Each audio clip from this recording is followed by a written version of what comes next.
বীরেশ্বর বালিকা বিদ্যালয়ের শ্রেণীর ছাত্রীরা, তোমরা 26শে নভেম্বর এই বিদ্যালয়ে উপস্থিত হয়েছ আজকের দিনটিকে পালন করবার জন্য। তোমাদের আমি স্বাগত জানাচ্ছি। আজকের এই দিনটি আমাদের কাছে অর্থাৎ 26শে নভেম্বর সংবিধান দিবস হিসাবে পরিচিত। সারা ভারতবর্ষে আজকের এই দিনটি পালন করে চলেছে। তো এই দিনটি আমাদের কাছে খুব গৌরবের দিন, ভারতবাসীর কাছে গৌরবের দিন এবং স্বপ্নের দিন।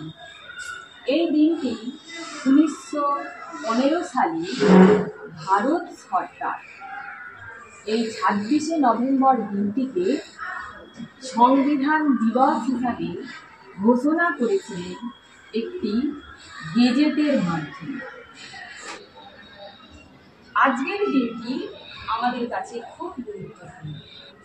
এই দিনটি শুধু আমরা যে পালন করব, পালনীয় দিবস, সেটা এই দিনটিকে আমরা হৃদয় দিয়ে, অন্তর দিয়ে যাতে উপলব্ধি করতে পারি, সেই দিকটার প্রতি আমাদের লক্ষ্য রাখতে হবে।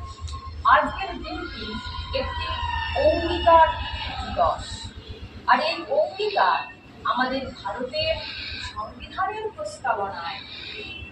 প্রস্তাবনার মাধ্যমে। সেই প্রস্তাবনাটি এখন আমি পাঠ করব। তোমরা আমার ভারতের জনগণ,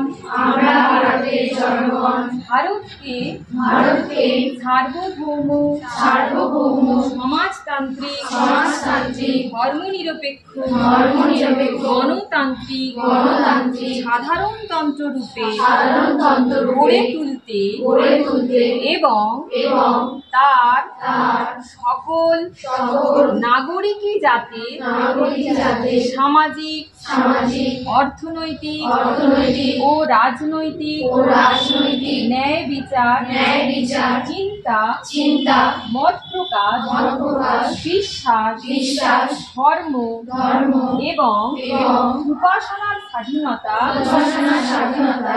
সামাজিক প্রতিষ্ঠা অর্জন ও সুযোগের সমতা প্রতিষ্ঠা এবং তাদের সকলের মধ্যে ব্যক্তির মর্যাদা এবং জাতীয় ঐক্য ও সংহতি সুনিশ্চিতকরণের মাধ্যমে তাদের মধ্যে যাতে ভ্রাতৃত্বের ভাব গড়ে ওঠে, তার জন্য সত্যনিষ্ঠার সঙ্গে শপথ গ্রহণ করে আমাদের গণপরিষদে আজ 1949 সালের 26শে নভেম্বর এই সংবিধান গ্রহণ করছি, বিধিবদ্ধ করছি